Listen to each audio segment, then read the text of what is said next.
Bisakah dikatakan merokok berarti mengkonsumsi barang haram? Ya, bukan cuma bisa, memang haram. Rokok haram, nggak boleh sama sekali. Tidak ada ulama yang bisa dijadikan sebagai rujukan, ulama rabbaniyin, ulama yang betul-betul luar biasa berpegang pada Al-Quran dan Sunnah yang menghalalkan. Mustahil. Tidak ada dokter yang masih sehat akal fikirannya menghalalkan rokok. Nggak ada pemerintah yang sehat menghalalkan.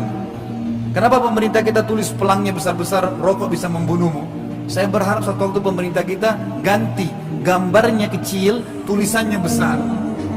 Karena sudah begitu tidak bisa dibaca juga oleh orang-orang. Dikasih foto lehernya orang yang luka bakar, enggak, tetap juga dilakukan. Haram semua.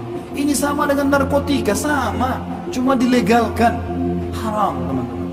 Enggak boleh sama sekali. Dan kalau tidak merokok kenapa?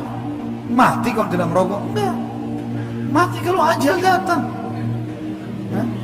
Mulutnya jadi bau, badannya jadi sakit, istri anaknya perokok pasif jadi malah masalah. Kenapa harus merokok, teman-teman sekalian? Haram demi Allah, nggak ada sedikit pun celahnya untuk kita katakan halal. Kalau anda berkata, dari mana dalilnya Ustaz haram rokok tidak ada di zaman Nabi SAW? Baik, saya akan jawab dengan kisah seorang syekh di Saudi. Ada seorang guru SD, dia merokok. Lalu datang kepada seorang syekh, dia bilang, "Syekh, dari mana anda mengatakan rokok haram sementara tidak ada di zaman Nabi SAW?" Beliau mengatakan, ada firman Allah, Allah menghalalkan yang baik-baik, Allah haramkan yang buruk-buruk. Masuk rokok di dalamnya. Kata guru ini apa? Tapi saya tidak lihat rokok itu buruk. Bagi saya rokok itu bagus. Saya merokok, saya merasa nyaman, saya tidak sakit dan seterusnya. Apa kata syekhnya? Kalau kau tidak anggap rokok itu buruk, saya sarankan sekarang kamu beli rokok yang banyak, bagi-bagi kasih istri sama anakmu. Pulang ke rumah, suruh mereka merokok semuanya. Apa jiwamu mau nerima itu? Karena dia guru mungkin jadi faham. Dia keluarin rokoknya, dipatahin sama dia. Sekarang saya tahu kenapa haram. Artinya kalau baik tidak mungkin. Kalau begitu bayi kita kasih rokok sekalian. Nggak boleh, haram. Nggak bisa. Jadi celahnya sudah jelas gitu ya. Dan ulama mengambil sebuah kaidah dalam masalah pengharaman khamar. Allah haramkan khamar dalam Al-Quran diceritakan, a'udzubillahi minasyaitonirrajim.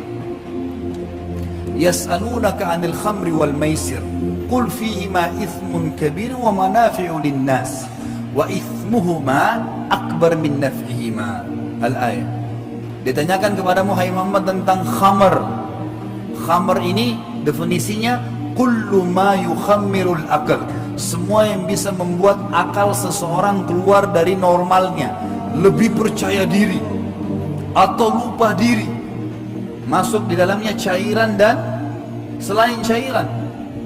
Bisa narkotika, bisa rokok, bisa khamar, cair, bisa semuanya masuk. Apapun, kapsul, semuanya sama. Selama dia mengganggu normalnya akal manusia. Masuk dalamnya ketagihan. Maka Allah mengatakan, ditanyakan pada Muhammad tentang masalah khamar dan judi. Katakan, pada keduanya ada manfaat buat orang. Apa manfaatnya buat orang? Khamar dan judi, hiburan. Orang kalau minum khamar badannya jadi hangat, gitu kan? Orang kalau judi terhibur. Tapi Allah mengatakan, dan ada dosanya, serta dosanya, mudaratnya lebih besar daripada manfaatnya. Jadi khamar sama judi ada manfaat, tapi mudaratnya lebih besar. Gara-gara itu diharamkan sama Allah. Maka ulama mengeluarkan sebuah kaidah dalam makanan dan minuman, semua yang manfaatnya atau mudaratnya lebih besar daripada manfaatnya, hukumnya haram. Semua yang mudaratnya lebih besar daripada manfaatnya, hukumnya haram. Rokok di sini masuk di dalamnya. Kenapa teman-teman harus merokok? Saya susah tinggalkan, tidak ada kata-kata susah. Setiap kita mensugesti diri kita, teman-teman, kita akan terbawa dengan sugesti itu. Tanya teman-teman yang masih merokok ataupun ada yang hadir di sini, nanyakan diri sendiri. Kalau kita tanya kenapa anda merokok, selalu sugesti yang ada. Tapi masalahnya bukan ke positif, ke negatif. Misal dia bilang, saya kalau tidak merokok tidak bisa berpikir. Negatif atau positif ini? Negatif. Artinya dia gantung, dia bisa berpikir kalau merokok. Kalau tidak merokok nggak bisa berpikir. Saya kalau tidak merokok tidak percaya diri. Saya tidak bisa punya ide. Saya dan seterusnya. Makanya negatif.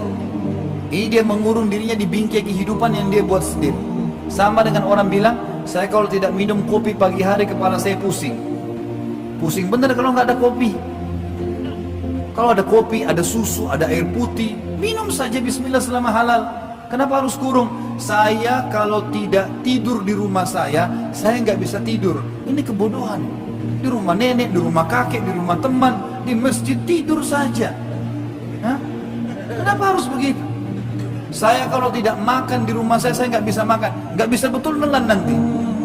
Karena mindset dia, alam otak bawah sadarnya merekam itu. Gitu kan?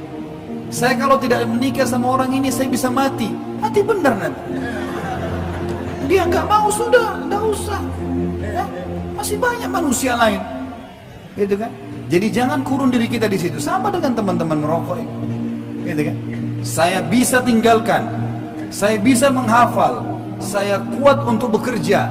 Saya bisa sukses. Selalu positif. Jangan bilang, oh saya sudah tua nggak bisa hafal.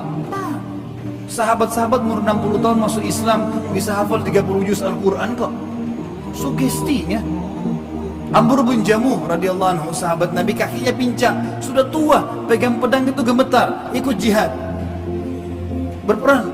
Kata Nabi SAW, anak-anaknya Amr bin Jamuh datang mengatakannya, ya Rasulullah, ayah kami nggak bisa berperang, pegang pedang aja gemetar, kakinya pincang, naik ke atas kuda kami harus topang, tapi dia mau ikut perang dengan anda. Nabi SAW panggil, hai Abdullah, hai Amr, kenapa kau mau pergi berperang? Ya Rasulullah, saya juga mau surga.